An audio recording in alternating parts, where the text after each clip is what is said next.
Hello, I'm Danny, and I'll be presenting my talk about apocalyptic escapism, futuristic imagination, and apocalyptic media at the end of history.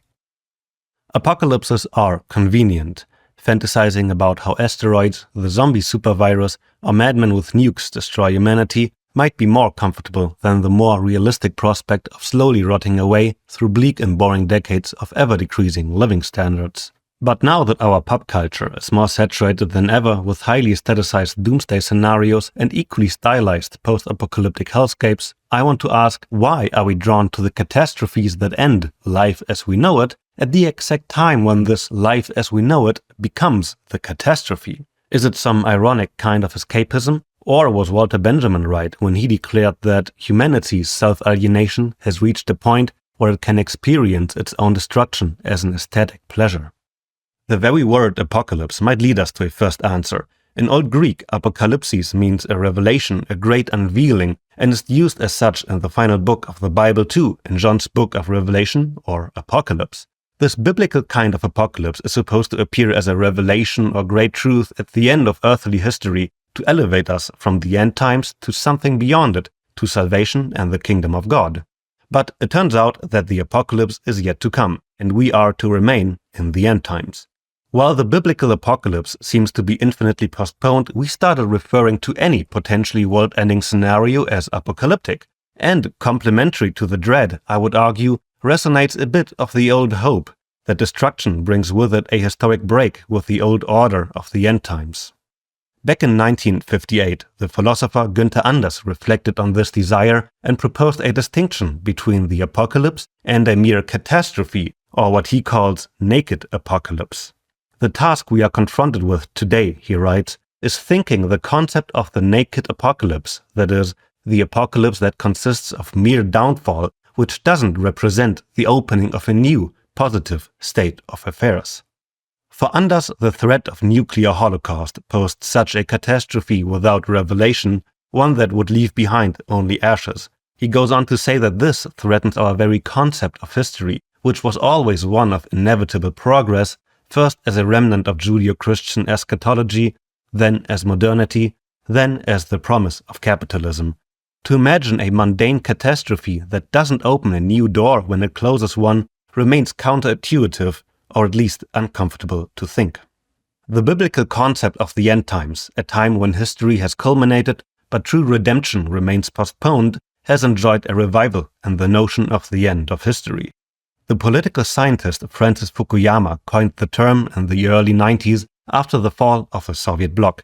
For him, it was an optimistic term. Western-style liberal capitalism, he says, is the only game in town, so we can stop the utopian speculations and focus on refining what little we have. Humanity's governmental and socio-economic evolution has come to an end, and what's left is slow progress within clearly defined boundaries. To say it with Margaret Thatcher, there is no alternative. Since the 90s, the faith in this credo has of course taken a few hits. Between cyclical global financial crisis and exacerbating ecological crisis, ever-growing global wealth disparity, forever wars, wars that are about to become ones, and several world leaders with their fingers back on the big red button, it has become evident that the current status quo fails to put a reassuring end to history. Quite on the contrary, it threatens us with a garden variety of potentially world-ending catastrophes. But it seems that our awareness of them doesn't really challenge the direction that our world is heading in. It is in this historical gridlock, I would argue, that apocalyptical fantasies become escapist ones, in the sense that they fantasize about breaking up this impasse. Because unlike the catastrophes that our real world burdens us with, an apocalypse in the secularized biblical sense of the word would mean a true break, a rupture with the powers and structures of the end times or the end of history. And with that, the possibility to break back open a history that seems to have closed off in every direction but a very bleak one. However, even if we claimed that history has in fact not climaxed with liberal capitalism, and that apocalyptic media follows a desire to imagine alternatives to our current gridlock, you will notice that the apocalypses of our pop media often don't do a very good job at imagining these alternatives. This deficit of imagination is what Mark Fisher called capitalist realism, a persistent continuation of our current socio-economic and political hegemony on the level of the social unconscious and cultural production. It's most notable in the sphere of science fiction, a genre whose appeal is to think outside the box and to widen our conception of what's technologically and socially possible. Yet its current most popular forms struggle at coming up with real alternatives. Gone are the days of Star Trek or the likes of Ursula K. Le Guin, of speculative and sometimes utopian futures that let us encounter true otherness, not just anthropologically and technologically, but also socioeconomically, where we meet radically different kinds of social organization, like the post-scarcity, post-monetary world of Star Trek. Instead, Fisher says our futuristic imagination has become increasingly constrained by the boundaries of what, within the framework of today's capitalism, seems realistic. Thus, the name capitalist realism. It's a phase of cultural production where even our apocalyptic dystopias rarely offer a real critique of our present, but are instead just cynical reflections of it, or, in the case of today's very popular cyberpunk setting, merely a forward projection of our current trajectory into the future. It's best summarized with the now classic mantra that it's easier to imagine the end of the world than the end of capitalism. We have dystopic games and shows depicting and sometimes even critically interrogating complete social collapse, but without the political imagination to follow up with anything else. Instead, the great apocalyptic revelations of our pop media default to useless truisms like mankind should just be less greedy or just don't pollute the earth, without delving any deeper into why we might have done that in the first place in our pre-apocalyptic times. It has barely more analytical power than saying that what went wrong in Germany's 30s was that they voted for Hitler. The Fallout franchise's famous motto, "War never changes," might be the most defeatist version of this, reducing destruction to an anthropological constant, transforming the future into reiterations of the past. It seems like it's not only easier to imagine the end of the world than the end of capitalism, but that we can't even imagine a good apocalypse anymore, a true historic rupture that makes us admit the defeat of our core ideological assumptions about the historic path that led to the fictional apocalypse in the first place. Now, it would be cheap to say that the current science fiction is just bad and that it should do better. Instead, it's more valuable to think about what today's historically specific kind of apocalyptic imagination, or lack thereof, signifies about our present. In his essay on Progress versus Utopia, or Can We Imagine the Future?, Fredric Jameson suggests a symptomatic reading of fiction, focusing not on what its explicit message is, but on what historical conditions it implicitly reflects. He writes, "The task of such analysis would be to detect and to reveal behind the written traces of the political unconscious the outlines of some deeper and vaster narrative movement, in which the groups of a given collectivity at a certain historical conjuncture anxiously interrogate their fate and explore it with hope or dread."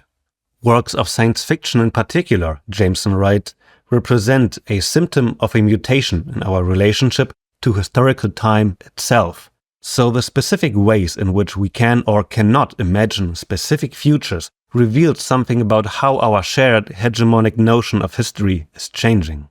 For Jameson, such a mutation in our relationship to historical time itself was the transition from modernism into postmodernism, the latter being characterized by a loss of faith in modernity's promise of steady progress. The Fallout franchise might best exemplify the transition, or in Jameson's words, mutation between the two. The world that is destroyed by Fallout's nuclear holocaust was the forward projection of the American dream of the 1950s.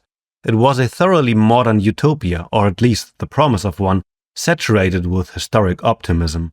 The game refers to this futuristic pre-apocalypse through the lens of retrofuturism, where we are nostalgic for a future that didn't come to be, one that today's historical imagination ceased to project. In Fallout, that modern dream was then shattered in a nuclear war and gives way to the game's playground, the post-nuclear wasteland. Jameson remarks that the postmodern cultural production is trapped in loops of nostalgia and cultural recycling. We find this nostalgic recycling in the post-apocalyptic landscapes of the Fallout franchise itself, where we have a garden variety of possible wastelands that all borrow from the old world, ranging from fascist revivalism to libertarianism, militarism or tribalism, none of which point beyond the eternal post-apocalypse. Instead, we get different aesthetics for the same stagnant ruins, without a serious attempt to leave the wastelands behind. Even the settlements of Fallout 2, once bastions of hope and novelty, were ditched for the ever-same timeless and futureless wastelands of Fallout 3, New Vegas, 4 and 76, only to be officially declared as nuked off the map in the most recent Netflix adaptation. This post-apocalyptical and post-modern timelessness might be best captured by how, for some reason, many of the residents of the Fallout universe choose to live with the skeletons left behind by the original nukes, instead of maybe getting their house in order and moving on after some 200 years. So if science fiction really is, like Jameson describes it, a symptom of a mutation in our relationship to historical time itself, then Fallout's apocalyptic transition from the suburban optimism of the American dream to a futureless wasteland perfectly traces the transition from modernism to postmodernism itself, culminating in its very own end of history as endless variations of an ever-stagnant wasteland. There is, however, another, arguably retro-futuristic setting that recently found its way into the very top of our 2020s pop cultural mainstream, and that is cyberpunk. When Philip K. Dick imagined the prototypical cyberpunk future way back in the late 60s, it was a post-apocalyptical one. A nuclear war served as a historical rupture that then introduced a dystopian post-apocalyptical world. Looking back, this is an optimistic use of apocalypses, where it functions as a juncture to narrate an alternative world for us to experience in all of its wonders, but mostly horrors. Since the 80s, that world seems to have stopped being so alternative because the cyberpunk genre mostly overcame its need for apocalypses. Instead, it was now the fashion to have a transitional period that leads into a dystopia of unfettered corporate power, technological alienation, and ecological collapse. The result still has all the attributes of the old post-apocalyptic dystopia, but without any apocalypse separating our timeline from it. This stage of cyberpunk was often comprised of cautionary dystopias about the power of capital let loose, but its narratives still presupposed a historic juncture that then introduced its world as a what-if future scenario. Now, this mock future seems to be within grasping range and not so alien anymore. The most recent cyberpunk games and movies usually present us with a mere forward projection of our current time, with a focus on its most alienating tendencies.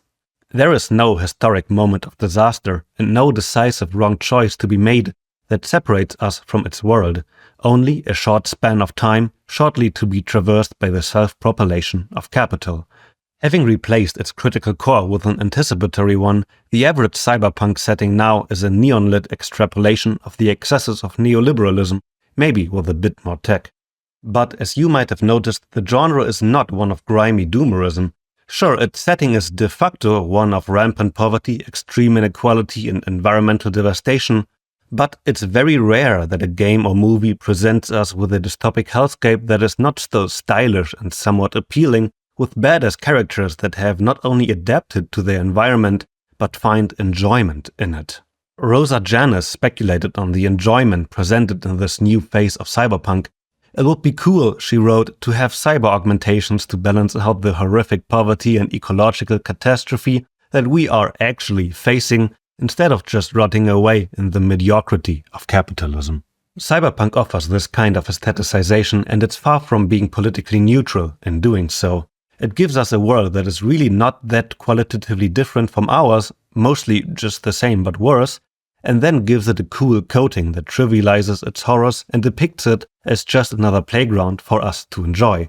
And in the midst of this aestheticized mass impoverishment, they show us a new configuration of desire and enjoyment that is well adjusted to this dystopia of endless precarity.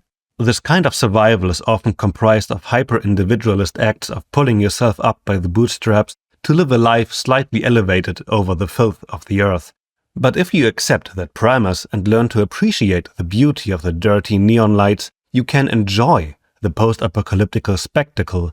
Then its horrors don't seem too bad after all, and if you survive 2077, then you can rest assured to also survive 2027. Jameson writes about dystopias that this kind of preemptive shock takes on a cathartic form. Such narratives, he writes, have the social function of accustoming their readers to rapid innovation, of preparing our consciousness and our habits for the otherwise demoralizing impact of change. In the case of cyberpunk, much of its demoralizing impact is already here, to the point that it's barely still sci-fi anymore. So getting accustomed to its future means reconciling with our present. So the renewed popularity that the setting found in the last decade seems to be connected to our current struggle to find ways to cope and live a meaningful life while we are faced with the prospect of looming catastrophes and already deteriorating living standards. But conversely, the popularity of cyberpunk doesn't exactly flatter a time from whose historical conditions it arose as the mainstay science fiction setting. A time when cyberpunk still served as a critical cautionary tale whose future was to be avoided instead of enjoyed, was arguably one with more optimism and futuristic imagination. When I called cyberpunk a retro-futuristic genre, I did it in the sense that it's a really old concept of our future whose core setting didn't change much in the last 50 years, all the worse that we still couldn't stop it from slowly entering our present. The biggest change in the genre, however, is a sobering one if seen as a symptom of our historic juncture. It's that we don't need to imagine an apocalypse anymore to envision post-apocalyptic conditions emerging on Earth. Unlike 50 years ago, our biggest threat might not be the apocalypse anymore, but transitioning into the post-apocalypse without even noticing. Both Fallout and Cyberpunk can be treated as symptomatic products of the end of history and capitalist realism, meaning both are socioeconomically confined reimaginations of our past futures that yet fail to point beyond the historical gridlock that they express. But there might be no game that is more explicitly set at the end of history than Disco Elysium.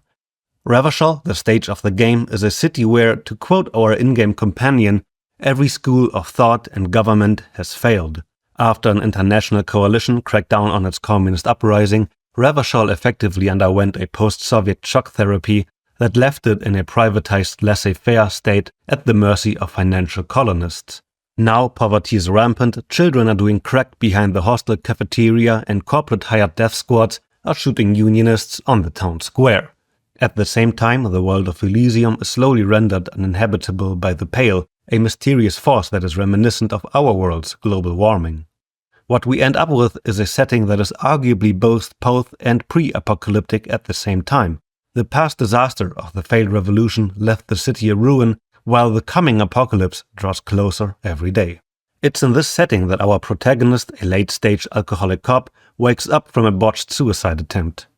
Subjected to the multiple crises of both the world and his life, he can declare himself the cop of the apocalypse and spread his message of the coming end among the townsfolk. But no matter how much the Harbinger of Doom doubles down on his apocalyptic prophecies, the game still takes you down a notch and tells you that it's totally a coping mechanism. Which seems strange at first, because why would the escapist coping fantasy of our protagonist be an apocalyptic one instead of that of a better world? The philosopher Slavoj Žižek offers a possible explanation to this phenomenon. It's easy to see, he writes, how rational optimists and prophets of doom are two sides of the same coin. The first are telling us that we can relax, that there is no cause for alarm, things are not so bad at all. The others are telling us that everything is already lost and that we can just relax and perversely enjoy the spectacle. They both prevent us from thinking and acting and from making a choice. Žižek summarizes this into one more thing that apocalyptic thinking prevents us from, which is being afraid. Being devoted to the end of the world works just like naive optimism in how it allows you to avoid a sober encounter with an increasingly unpleasant reality.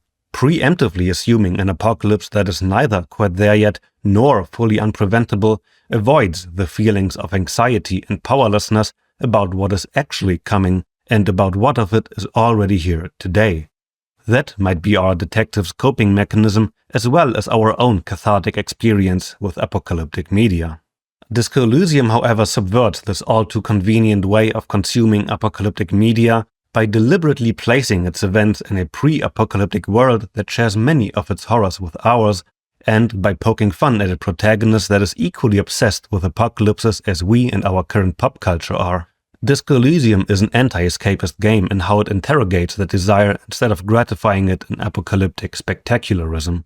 By doing that, it is a welcome subversion of the norm for apocalyptic media. For that norm, however, it still stands that apocalypses are convenient.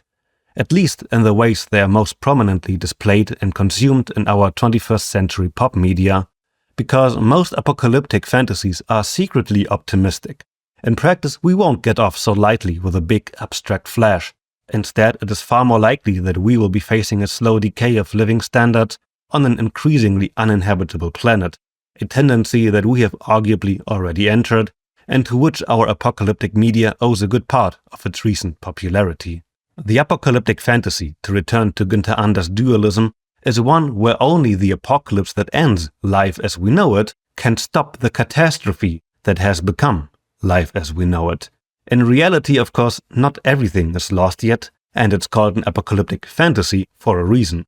But these fantasies become more popular when meaningful, systematic change without them seems increasingly futile, and when it's easier to imagine an apocalypse than an end to apocalyptic conditions.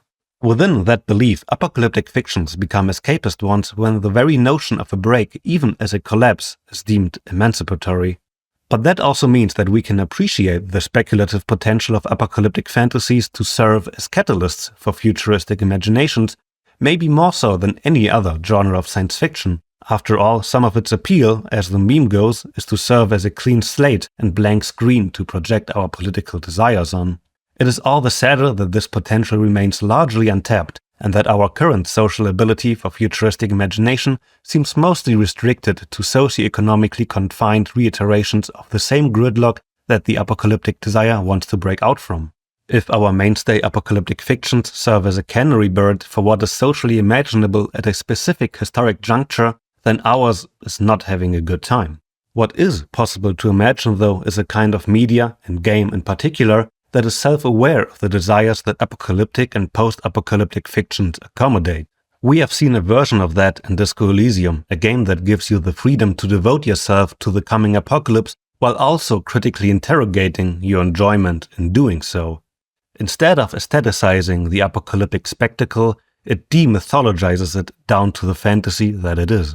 Because at the end of the day, our detective has to face the very real catastrophe that is Ravachol, just like the player will notice how the city is not a place that lends itself to an escapist consumption, but that its pre-apocalyptic world is deliberately modeled to be an uncomfortably ugly caricature of our own reality. When a game demonstrates this kind of self-awareness, it becomes possible to diagnose the apocalyptic fantasy as not just a symptomatic byproduct of the catastrophe, but from a functional perspective as perfectly complicit in it. The apocalyptic spectacle is not an innocent fantasy, but, like Zizek said, prevents us from seriously engaging with its underlying catastrophe. And while games can't do too much about the state of the world and the historically specific desires it creates, they can be aware of how they, as games, will be enjoyed. Because only then can they make the truly meaningful and potentially subversive decision about how they want to accommodate that desire. Thank you.